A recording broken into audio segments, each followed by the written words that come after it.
There is an epidemic of ADHD in our society. We are in an epidemic of workflow management. All of these notifications is a form of work. Be it social media, emails, WhatsApp, Instagram, list goes on, right? Calendar. The way the modern world has evolved so rapidly over the last 10 years, biologically, we're not able to keep up. How do we simplify it for people? Because what we want is for people to be well. Patients coming in all the time. They've tried a bunch of stuff. They've got a shopping list of supplements and a shopping list of therapies they put in their home, red like this and all infrared saunas, and their health hasn't got to a place where they're hoping it would get to. My guest on the show is a guy called Dr. E. He's a specialist in longevity. He owns a company called HUM2N, and that company takes people like me, looks at all of the different markers that we have within our systems and works out what tailor-made solutions and supplements we need to take to help us live longer and healthier. So we're going to dive into it. We're going to learn about it. So if you want to live longer, you want to be healthier, then this is the episode for you. Let's get started with the podcast and welcome the awesome Dr. E.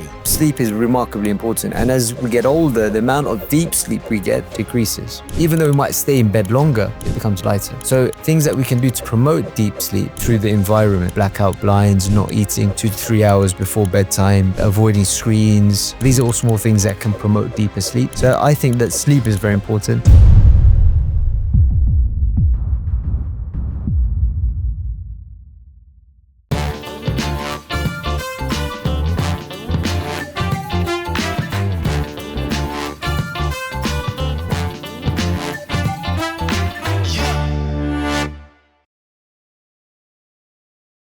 Dr. E, thank you so much for coming to join us on the show today. Great to be here. I'm excited for our conversation. Yeah, so we're going to talk about lots of things today. I just want to make sure that you're aware of the audience that we have. So a lot of our audience are in Dubai. So I just want you to think about some of your answers and relate that to how people in Dubai may receive things. That includes obviously Westerners, but obviously lots of Arab speakers as well. So we have an Egyptian audience, a Lebanese audience, a Saudi audience, an Emirati audience. And I want them to get real benefit from this conversation today. So hopefully we can just consider them when we're doing 100%. We've done a lot of work in the Middle East. I run a pop-up service out in Saudi Arabia, worked with a lot of patients from the Middle East, either in the Middle East or when they're in town in London. I love the area. I think it's going for a real renaissance. It's great to see. It's great to see from the outside. And then when you go there and you feel the buzz, it's really nice, isn't it? Yeah, it's definitely a great place to be. Okay, so for everyone's benefit, okay, what is your elevator pitch? Let me work it out as you're talking. So I'm a longevity doctor. Now, what is that? It's really someone that is looking at the human body to optimize the different systems within it to produce the most it can produce as an engine. So the most health you can possibly produce. So that's represented in moving disease away. So if someone has disease, then we're trying to take them out of that disease state. If someone doesn't have disease, they are still aging. We start aging biologically from about 25 to 28. And the earliest symptoms of that are things like movement in your loss of energy production, your digestion goes off, you start to get more colds and flus, your sleep goes off, it's not as deep as it normally is. And ultimately resilience goes down. You might start to kind of become a bit more agitated, restless, etc. So we're looking for the earliest signs and symptoms away from movement of optimal state, putting biomarkers on them through deep data, identifying the systems that need support and putting the support in. The support comes from nutrition, lifestyle strategies, supplementations that are prescribed, peptide therapy, bioidentical hormones, medication, through an expert care team. Plus, we know how to prescribe people these smart therapies. That's how we deliver our patients to their HUM2N 2.0. And that's why my brand is called HUM2N with a 2 in it. Instead of the A, it's got the 2. And it's about helping people be the best version of themselves. Great. Okay. So who doesn't want to be the best version of themselves? Who doesn't want to live longer? Because obviously everybody would. Fair? It's a good question. I think the people that don't value their health are those people that it's usually just are really stuck in a bad place financially. Those are the ones that just need to find money to put food on the table. I found that luxury and wellness is a bit of a luxury good at the moment, and it's part of our mission to help it not be a luxury good.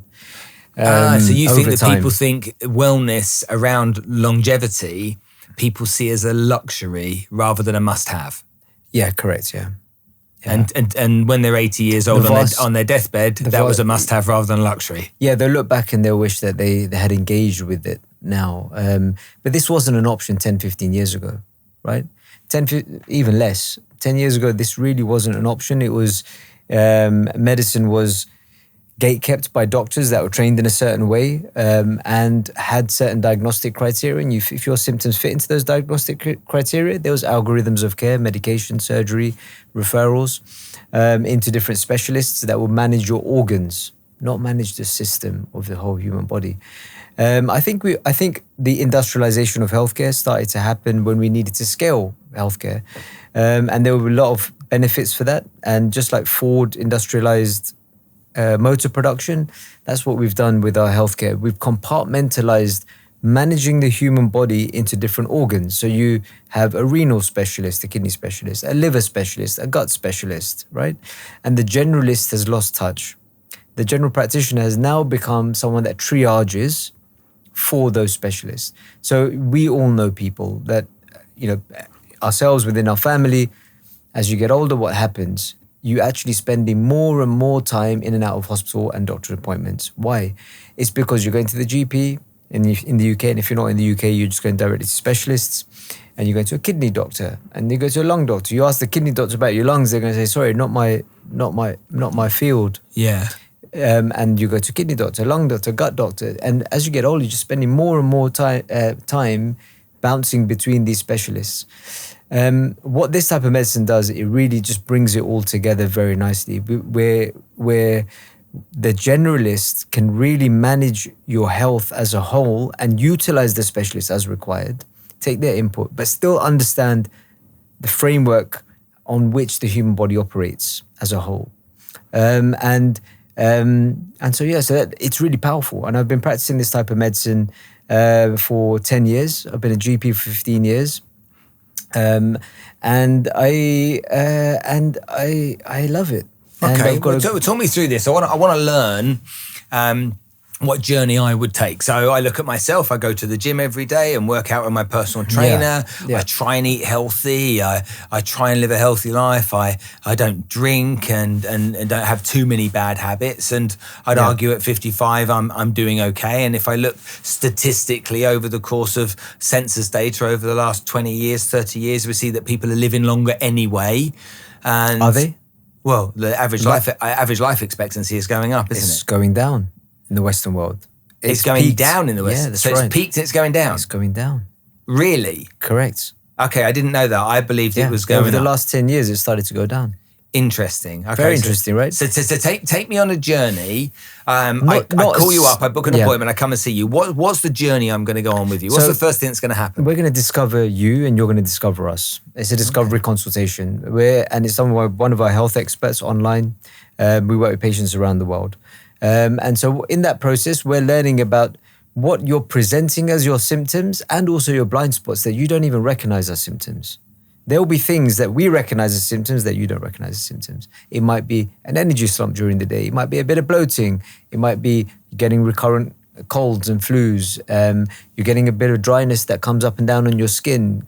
You're noticing your sinuses always flare up every now and again. These, for us, are symptoms that the human body is not operating to its optimal capacity.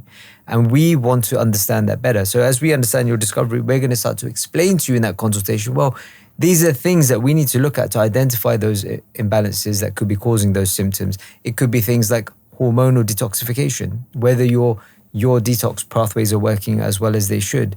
It could be methylation issues. You might have heard that, it's a popular word now if you're in the health space. But you could have underlying methylation issues that could be driving an excess of something called homocysteine, driving cardiovascular disease.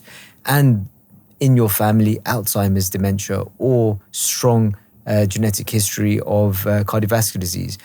We'll be talking to you about subfractions of LDL, the more detailed nuances of cholesterol, not just the broad generic archetypes that don't really move the needle. And so we will identify those imbalances. We'll talk to you, explain them to you, that we need to look into those systems. Then you'd go on to a program of care with us. It's very straightforward. We do a foundational blood panel test that looks at 120 biomarkers that represent the most important systems within the body. That's probably about of which 70% are traditional medical markers, but doctors just don't look at them all in one go. They look at your body in compartments. That's how we're trained. And they're not making sense of your symptoms. They're not looking for the root cause of why you've got your symptoms. They're looking just to suppress your symptoms. They're two very different strategies. And so with those biomarkers, we'll find pathology, but we'll also find dysfunction, disease and dysfunction. Dysfunction's imbalance. Guess what precedes disease? Dysfunction, right? And so we're identifying the dysfunction. The most beautiful thing about this type of approach in medicine is that the interventions are simpler and safer and less cost-effective. More cost-effective. More cost-effective. More cost-effective in the long run, right? Because you're not And so when you're doing simple interventions like supplements and nutrition and lifestyle strategy or oxygen therapy or a bit of NAD, those prevent the deterioration to the major disease. Disease is classified around organs and organ structural issues. Liver disease, you've got fibrosis in your liver. Gut disease, you've got ulcers, structural issues. Or Crohn's or inflammatory bowel disease, you've got breaks in the lining of your large intestine. So all of our medicine is around organ pathology or structural issues within the organ. Yes, you need drugs and surgery for many of those.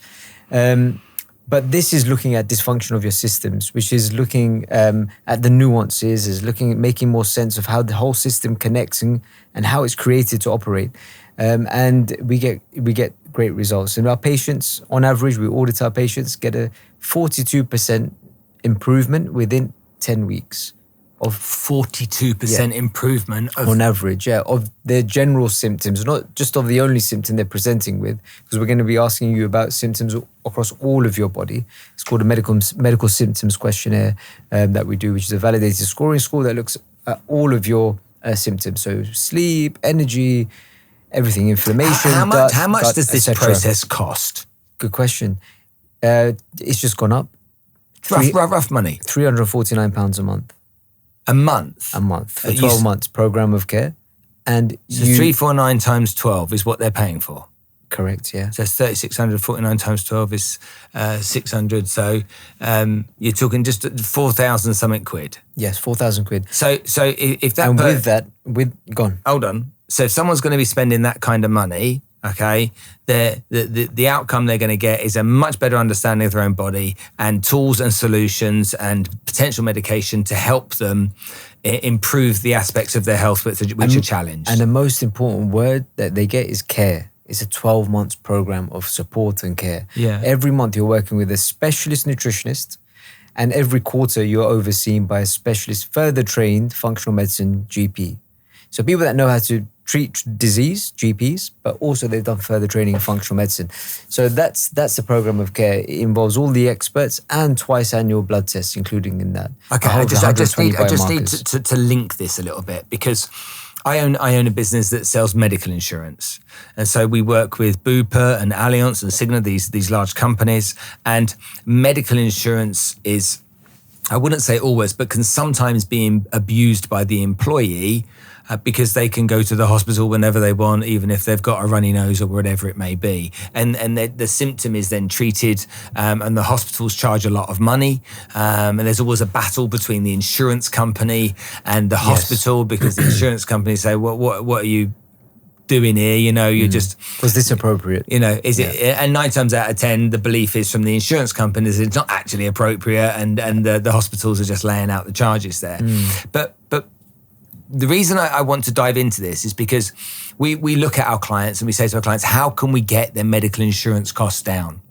And the way to get the medical insurance costs down is for the employees to claim less, essentially, and be going to the hospital or doctors less. And therefore to have less symptoms. Right. And the only way they're going to get that's going to happen is if they have less symptoms, if they are healthier than they were before. The only way they're going to be healthier is by identifying through a process you use what the problems are and how they can be fixed, so that 12 months in your example program can last a number of years before it has to be done again. Is that correct? Absolutely. I mean, what we find is that people want to stay on. They want to have continued care and support. And it's like an evolution of what you want your GP practice to be, right? You don't change your GP often, no? People don't, right? They go to the GP in and England. they stay with them. No, yeah, You stay with them we for, don't like, have for maybe GPs. 3 or 4 GPs you'll change in your life, right? Even abroad, if they go to a family practitioner. So it's a similar thing, because your health will wax and what's the opposite of wax and hate? Anyway, it'll go up and down according to how you're living your life and your environment. Stress, finance, sleep, nutrition, environment. All of those things affect how well your human body can operate. And there'll be times where you dip in and out of disease and you need that support to get out of it. And what's really beautiful is that through the process, like you said, people learn how to control their environment better, how to modify, what tools they can utilize. They get a better awareness of when their body starts to deteriorate, because they feel that their health improves. So when you feel your body in a better state, you start to notice when you move away from that state quicker, and you have the tools to put back in. So I say, I'm going to go back on a dairy-free diet for a little while. I'm going to introduce that paleo diet that worked really well for me and helped me with my gut symptoms that I had. And I noticed my immunity went up. And these supplements, those 4 supplements, I'm going to do a month of gut healing. I'm going to do a couple of weeks of detox later in the year, and we'll be supporting them through that. So they're going to learn all of these tools that they can use that are easily accessible for them, how they modify their sleep environment if they want, and then see the difference on how they feel the next day. How do they upregulate their energy, not just from nutrition, but from other kind of tricks and tools according to their blood work that they can put into their lifestyle. What percentage of problems are caused by stress? Stress is a killer, right? Stress is a killer. Why? Let's talk about it biologically. Stress upregulates a whole host of biological processes within us. You obviously know about the nervous system response. You've heard about sympathetic and parasympathetic. Your sympathetic nervous system is your flight or fright response. And that causes biological sequelae. The biological sequelae and the processes that go on with that is that it causes fasting insulin to go off. So you start to get insulin resistance. Insulin is very pro-inflammatory, causes leakiness of your blood vessels. And that's why diabetes is a problem, because it causes end organ damage to all of your organs, right? In fact, they're calling dementia now type 3 diabetes because of that, and strongly associated with high fasting insulin. So someone could be really slim, but because of stress, have this condition of insulin resistance that's actually driving them into a very pro-inflammatory state, manifesting on all their blood vessels, their plumbing, which is super important to keep healthy, because that's what delivers our nutrients to our tissues and our cells. So that's just one example. Stress also affects our digestion. Stress stops us digesting our food efficiently. And therefore, what happens is that we stop delivering the nutrients out of our food into our blood supply, delivered to our cells. Our cells become nutrition poor, right? And our plumbing is affected. This is the most basic cellular medicine, right? Is optimized nutrient delivery to each trillion cells. And make sure that you're getting the good nutrients in that your cells are requiring to make energy, but also to produce the right amino acids, proteins, enzymes, that will then cause systems to work better, right? So that's just an example, those 2 examples. Stress also causes something called oxidative stress, right? Say that again. There's a term in medicine called oxidative stress. Oxidative stress. What does that mean? Oxidative stress is stress that happens on some of the particles, the molecules that go through our body, like on our LDL cholesterol. So why is cholesterol bad? It's not the cholesterol that's bad, it's the oxidation that happens on the cholesterol that makes it more pro-inflammatory and plaque to build around it. So, being in a stress state has a whole number of host of biological sequelae. If you can start to, as you're doing with the corporate wellness programs or the wellness programs, help people to understand when they're moving into a stress response, and to building breathing practice, building tools and techniques to calm their stress response down, that is starting in the root cause of it. However, when we work at biologically, we're looking at how much deterioration has happened in your systems. We need to build your reserve back up. Let's talk hormonally. We haven't talked hormonally yet. Hormonally, your adrenal glands, I see it time and time again, adrenal gland dysfunction, or adrenal dysfunction, where your adrenal glands, which respond to stress by producing something called DHEA, I'm seeing a lot of people after the age of 40, their DHEA is on the floor, right? DHEA is what? Is a master hormone. It's a precursor to our testosterone. So when you see your DHEA low, more often than not, someone's testosterone is low, right? Testosterone is needed for energy, libido, vitality, metabolism, muscle retention, right? So there's a lot of benefits of that. So the root cause isn't giving you testosterone replacement therapy, because that's never going to get you back to improving your testosterone. It's about building up your adrenal glands' ability to produce DHEA again, okay? Because if I give you testosterone, negative feedback happens and your hormones stop producing endogenous testosterone. That's why some people need to go on clomiphene or Clomid or other type of other things to stimulate the production of the hormones that stimulate the production of testosterone. It's a long cycle and can lead to erectile dysfunction and all these other issues. So, it's about the root cause-based approach, which is really powerful, because in medicine, we're not doing that. We're just putting plasters on symptoms. Yeah. Whereas in functional medicine, what we're doing is seeking to address the multiple root causes of dysfunction, address them through these strategies that we put together with patients. But stress drives a lot of disease. For people that are into this kind of stuff and care about this kind of stuff, I'm sure they'll be fascinated. But I bet there's people that are listening to this right now that are like, holy crap, this is overwhelming. Fair. Like, it's like that's in the nicest possible way, a bit of a head fuck.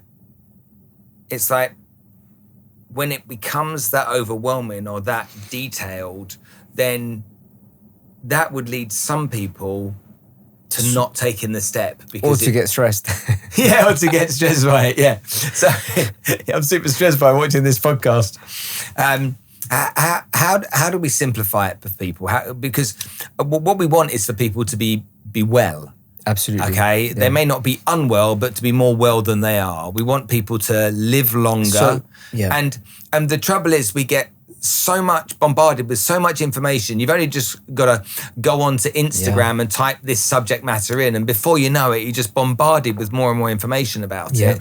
And everyone has a different opinion, and everyone is an expert. And so that leads people to a place where they become paralyzed by knowing what to do and what not to do. Absolutely, yeah. Do you think that's valid? Yeah, absolutely. I see patients coming in all the time. They've tried a bunch of stuff. They've got a shopping list of supplements and a shopping list of therapies they put in their home, red light this and all infrared saunas, and this. Their health hasn't got to a place where they're hoping it would get to.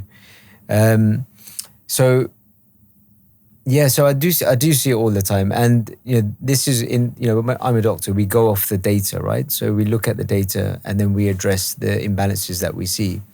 There are definitely some simple takeaways that people can be doing in their own life themselves that we'll go through as we talk, for sure. But things around nutrition. Think about when it comes to in nutrition. That can also be a source of stress, biological stress within your body. Right? Things that are coming that are not foreign, that your body finds foreign. So these are processed foods, chemicals, will drive an internal inflammatory or stress response, depleting your energy reserve. So the cleaner you can eat, the better.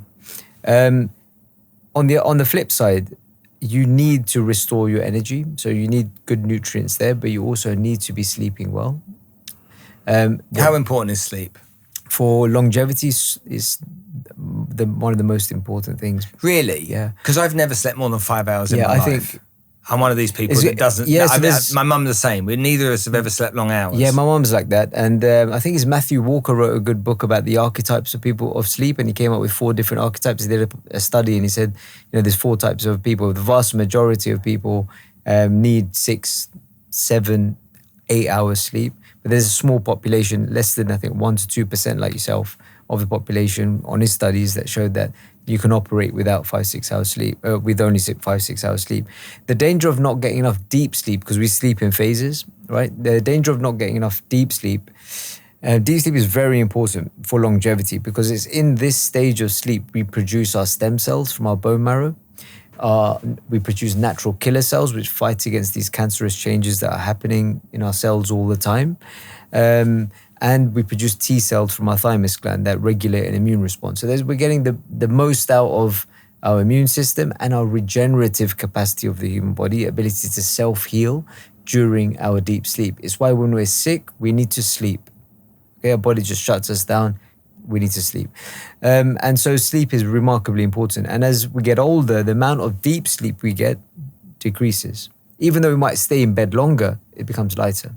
So things that we can do to promote deep sleep through the environment, blackout blinds, not eating 2 to 3 hours before bedtime, avoiding screens, down-regulating your nervous system towards the end of the day. Some people like red light because it helps with their circadian rhythm. So these are small little things and adjustments. Cooler room has been really helpful as well. So these are all small things that can promote deeper sleep. So I think that sleep is very important. Exercise, absolutely. It's talked about a lot for longevity. And when we talk about longevity, we're talking about how do you provide the environment for your human body to operate as healthy as possible for as long as possible. And so we need muscle, right? And we need joint space. You've got plenty of it. Yeah, we need joint space. So definitely. I lowered it up. Yeah. So the joint space, muscles keep our joints apart. Okay. Like our knees, for example, our quads, hamstrings, etc. The stronger they are, there's less bone on bone within the knee joint. So you're less likely to get arthritis and need a knee replacement, for example. And the same with the spine. So we need to keep our core truncal muscles strong. And for longevity, and there's some great studies, a vast number of studies to show that the larger the size of your muscles, your proximal muscles particularly, so your hamstrings, your quads, more likely you'll live a longer period of time in good health. And you can function better as well, right? Okay, folks, let's talk about real estate. Now, a recent partnership that we've just established on the podcast is with AYS Developers. Luxury properties with high-end finishes from people that really understand the subject. Often in Dubai, you'll find stuff that is maybe substandard. With AYS Developers, you're not going to see that. You're going to see fantastic properties that you can buy, you can invest in, you can make a home on Dubai Islands and other places too. So go visit aysdevelopers.ae and check them out. I promise you it'll be worth the trip. Let me ask you some questions because and if you don't mind, I want some direct answers to this. There's going to be people out there that sit and go, how much? Yeah. There's people out there, you're talking about more than 4,000 quid. Yeah. Okay, for 12 months. That's a lot of people. That's a lot of money. It is, yeah. And so what do you say to the people out there that are like, how much? Look, if I don't really go into discussions at that point. If someone doesn't have the money to put into this, it's fair enough. That's their financial position that they're in. All I can say to them is that, think about how much time you might be losing, quality time you might be losing by not having the energy, not having the vitality, not having the presence, not having the concentration, or sick days that you might be taking because of work, because of feeling unwell and sick. And I think that's how much do you want to try and improve some of those symptoms? Well, 300. I'm going to give you a different argument. £349 a month. That's what you said. Yeah, £349 a month is about 8 or 9 quid a day. Yeah. 8 or 9 quid a day is a venti latte from Starbucks and a cinnamon swirl. Is actually what that is. That's 8 quid. So if you were to give up your coffee and your croissant on the way to work every day for a year, all of this research, investigation, treatment and solutions would actually not cost you anything. So the question is, what's more important? Genuinely, what's more important? Is your health more important? And the time that we realize our health is important, 9 times out of 10 is when we get sick or we have symptoms. Yeah. Because when you're sick, you just need to be healthy. Yeah. You miss being healthy, right? That's right. And so you said if people's financial positions don't allow them to do it, my argument would be, what are you spending your money on? And what are you spending your money on that's more valuable than your health? To me, it's the biggest asset. And from the elite athletes that we work with all the way through to everyone, health to me is your biggest asset, because when it starts to go wrong, you experience life differently. You don't think as clearly. You're not as present. You're You're not able to have healthy, loving relationships because your health is getting in the way. You think your mind is, but it's usually your biology and your mind. So it's connected. When you look at what you get excited about, which technologies and treatments right now have got you super excited? We've just launched a really cool one that we're really excited about, transcranial stimulation. Whoa, that sounds a bit fancy. Okay, now dumb that down for dumb Spencer. It's transcranial. Across the skull, stimulation into the brain through electromagnetic waves of energy. So electromagnetic waves of energy focused. Transcranial stimulation has been around for a long time, used for a whole range of disorders.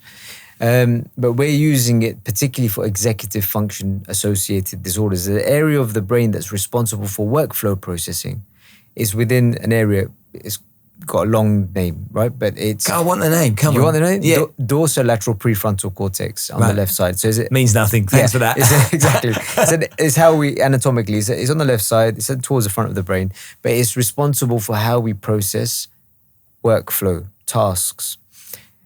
There is an epidemic of ADHD in our society. And is that a surprise when we are in an epidemic of workflow management? What do I mean by that? All of these notifications is a form of work, be it social media, emails, WhatsApp, Instagram, list goes on, right? Calendar. These devices, the way the modern world has evolved so rapidly over the last 10 years, biologically, we're not able to keep up. So that causes hypofunction of this area, which causes distractibility, poor focus, irritability, restlessness, anxiety, right? And for some people, depression. Anxiety is massively high in our society as well, right? It's rife. Now, I do general practice in NHS as well. So some NHS clinics, up to 40% of my patients that are coming in on a 30-patient list are asking and saying, Doc, I've got ADHD. I'm convinced of it. And it's a biological response to the evolution of the way we're expected to manage all of this input. And the brain is being trained in this way. So there's things you can do yourself without needing to spend on transcranial stimulation. Just how you've trained your brain, subconsciously you're not aware of it, your brain's been trained to be short attention span, you need to focus on the other side, right?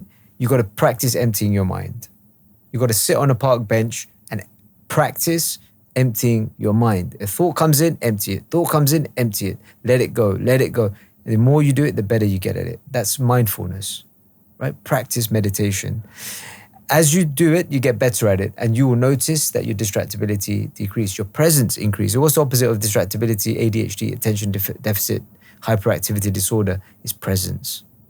Yeah, and that you can engineer that.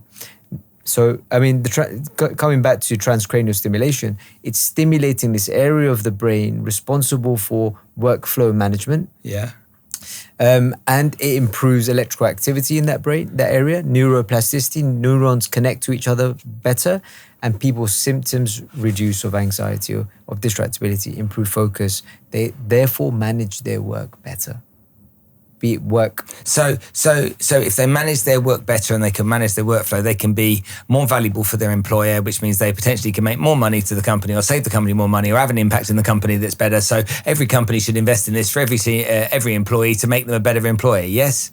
Make you a better human, right? Because when I say work, I'm not just talking about your work at work. I'm talking about your any task. Yeah, but we're talking two perspectives here. We've got the individual, and plus we've got the employer. Organization. And so when you've got the employer looking at that individual, they want to maximize what they can get. I've got my management team. We've all done it. Right. So and it's brilliant for me as an organization owner. I'm seeing that they're getting less stress. They can handle their workflow better. They're more productive. When they're doing tasks, they can we collectively work better. So I can give you my example as an organization. And I'm being very, very binary about this. So if I'm going to spend £4,000 on all of my employees, am I going to get more than £4,000 out of upside from all of my employees? Because if I am, it's a no-brainer decision, isn't it? Very, very likely, yeah. Very likely. Absolutely, yeah. That's interesting. So this is actually a sensible decision to be taken for a business to get the most out of their employees, and their employees' upside is that they have a better, longer, healthier life. And quality of life. And a better quality of life as well. Yeah. Interesting how that win-win situation exists. Okay, take me down the road of your company, Human, and take me down the course of the next 5 or 10 years. Because how long has the business been running? We incorporated during COVID around 2020. Okay, so let's say you're 5 years into your journey. If we take another 5 or 10 years, that's essentially 15 years is almost a generation. Okay, and so during that period of time, what do you hope to see? We hope to see more impact, more value that we're delivering, that we're part of. We're part of influencing the required change in the way we design and deliver healthcare. I think there's 3.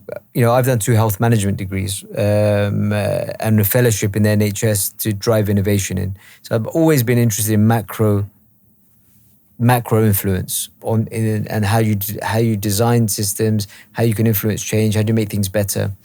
Always had that in mind. And I think it's going to take us 10, 15, 5, not us, but healthcare generally, 10 years to adopt this into widespread medicine, right? That's funded by the NHS, by taxpayers, by insurance companies, and that we're training so what does it require? Training the supply chain, that's education, building the systems that support looking at the human body in this way, and the data and evidence. All right, so what are we doing about that? One, we're already internally training our internal workforce. We take on doctors, we provide training programs, we make them, skill them up, and we're able to do that. We're now looking at influencing, talking to universities at the moment actually about building postgraduate diplomas and masters for doctors and health associate professionals so that they can learn this type of medicine. Systems, I think AI is going to disrupt the space, and it's already started to. I think it will really help, because when you're looking at multiple data points, it's very different to looking in isolation at an organ of 5, 6, 10 data points. Yeah. You're looking at 120 plus data points. And that's what we're seeing in the consumer space, like people coming in saying, can you look at my Whoop? Can you look at my Aura? I don't really know how to make sense of it. Or I was wearing my Whoop, but it's giving me anxiety because no one's helping me, ultimately because no one's helping me interpret that information into something that's actionable, real, that I can do, that's going to make a difference. And so I think AI is going to disrupt that space, and we want to be looking at, we're internally looking at how we can adopt AI to support and apply our data sets to influence and support more patients to receive this type of care. And the final thing is data and evidence. I'm just in the process of appointing a head of research, cancer surgeon by background, to help us produce the data, good, bad, or ugly. Yeah. On the way we're delivering medicine, we're seeing a whole range of conditions, be it from Parkinson's to we have a patient that's got terminal cancer at the moment that we're supporting through an integrated approach, a personalised medicine approach. All of these, we have a requirement on us. We take that seriously. We're investing into producing that data so that we can inform the medical community.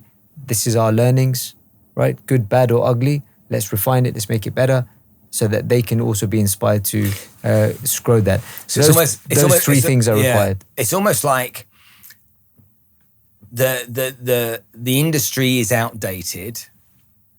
Human beings haven't changed, but actually they have. And the two major changes are what's consumed orally and what's stimulated mentally. So if you go back, 50 or 100 years, there weren't all of those things in food. And so people weren't consuming all of those chemicals, and people didn't have the levels of stimulation. So it was much easier without a television to go to sleep at night after reading a book. It was much easier to have essentially a work-life balance, because you came home from work and you got your little brown envelope with your cash in at the end of every week or whatever it was. And so that kind of evolution needs to take place with how medicine and doctors understand and interpret that. 100%, and you're spot on. Your human biology responds to two things: natural decline as we age, because it naturally processes, slow down, and two, the impact of the environment on your biology. So environment is everything you just mentioned: nutrition, sleep, movement, stress, toxins, what you put in your eyes, ears, mouth, nose. These are all things that your biology responds to. And we're revving the engine too much, and it's causing the systems to dysfunction. That's really interesting for me. It's just like I'm trying to work out how many patients, clients, what do you call them? Clients. Clients, call them clients. Yeah. How many clients have you done the process with now? Roughly. Since a few thousand. Few thousand. Yeah. Have you had any experiences? It wasn't always in this way of the 12-month program. We evolved it over time. But okay. Yeah, well, in this 12-month program, have you had? Because I've been doing this type of medicine for coming up 10 years, 10 years. Since you've been doing this way, have you ever had any experiences or anything you can share with us where patients have had massive results to the positive away from something they were? But also, is there any stories out there where it went horribly wrong? Touch wood. There's no stories that it's gone horribly wrong. Okay, so give me somebody that was really suffering. I'll tell you why. Because the things that we're doing are just very safe. We're putting you in an oxygen chamber, giving you enriched oxygen under pressure. That's actually very safe. We're hyperbaric chamber. Hyperbaric chamber. We're giving you things that are they're not toxic to you. They're not drugs. These are all supplements at high concentrations that your body finds natural. Yeah. Right? So when you're doing safe, natural things don't really go wrong horribly. Right? Like, yes, you may not get as much of an improvement as you would like from time to time. But honestly speaking, it's been surprising to me as well. Like, maybe you thought doing this type of medicine would get... But I think patient selection, understanding what's going on, your mechanisms of action in the human body is key to all of this. I want a case study. Of things that have gone well. Something that's happened, a real turnaround. Give me a case study. I'll talk about one of my first patients. Actually, this was the first patient that convinced me that this methodology works. And then I built from there. She's a person in her mid-40s, mother of several children, part of many organizations. She was an ex-Olympian. And then she's part of charitable organizations and et cetera, business as well, and foundations.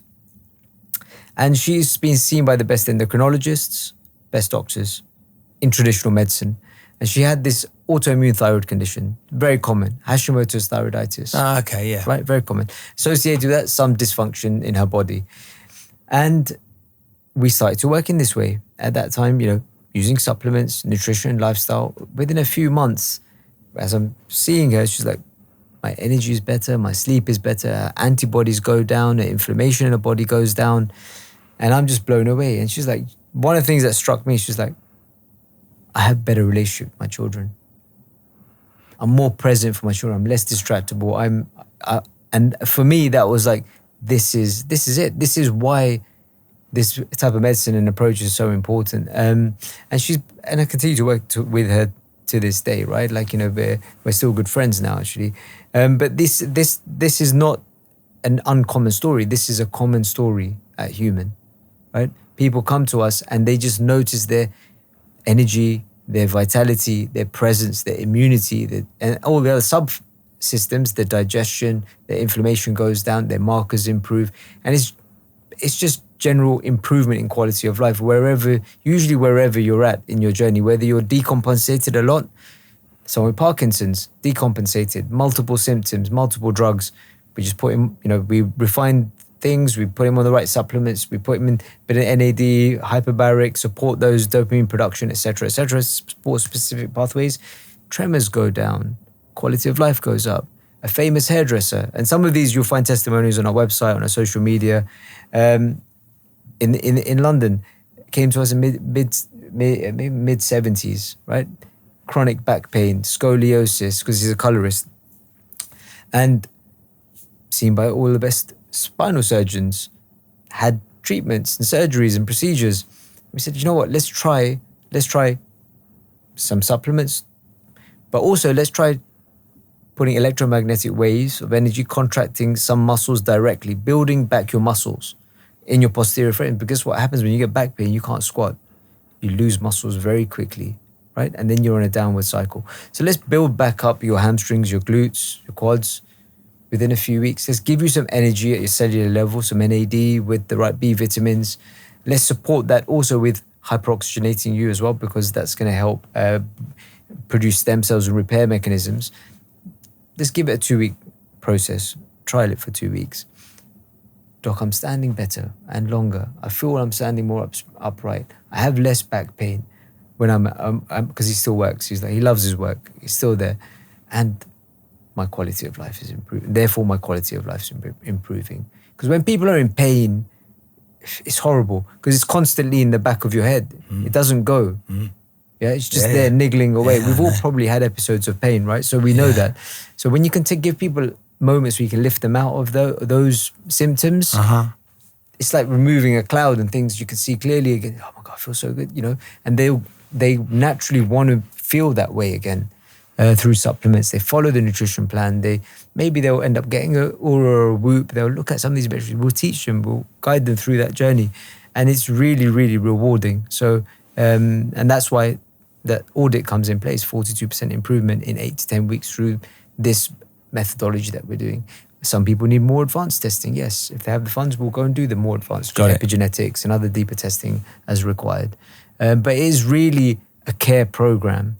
But we're doctors that have a broader set of tools, right? And a broader set of training. So it's not just what you're looking at, it's how you're looking at it and what tools you have to do it. If you're a carpenter that just has a screwdriver, you can do certain things. But if you've got a screwdriver, a chisel, multiple screwdrivers, multiple heads, etc., you can do things much more precise and personalized. And that's the power of this personalized medicine. Got it. And lastly, if people want to kind of like get involved in learning more about how you do it and ask questions, how do they contact you? Do they go to your website? Is it a social media led thing? How does it all work? Yeah, you go to our website, so HUM2N.com. You can book in online. You can contact the team. And they're very straightforward. The first step is to contact you from the website, and then they're going to be doing something online before anything else. So it can be done all over the world. Absolutely. So all of the people that are here in Dubai right now that are consuming this piece of content that have got an interest, they can just go to the website. It all starts online. Yeah, and we do, and just book yourself in for a complimentary discovery consultation. Yeah, got it. Makes a lot of sense. Just chat to one of our health experts. What have you got to lose? Nothing to lose. Nothing to lose. Dr. E, thanks for coming on the show. I really appreciate your valuable information, advice, support. And I think that if people don't take this kind of stuff seriously, there'll come a time where they regret it. And I think that's what they should do. So thank you for coming and helping us today and understand what we need to understand. And maybe I can come and be an example of that. I'm 55 years old. Maybe I should get online and come and have that discovery call with you myself. You absolutely should. Look forward to working with you. Thanks, man. This episode is proudly sponsored by Allsop and Allsop Mortgage Brokers, the leaders in Dubai real estate. Whether you're a first-time buyer, a seasoned investor, or looking to refinance, Allsop and Allsop's dedicated mortgage team will expertly guide you every step of the way, ensuring a seamless and stress-free journey. Now, with over 16 years of experience, they offer exclusive access to the UAE's best rates, personalised advice, and tailored financing solutions that perfectly suit your needs, leaving you free to focus on finding your dream home. And that's what we want. Experience the difference with Allsop and Allsop, your trusted partner in securing the perfect mortgage solution.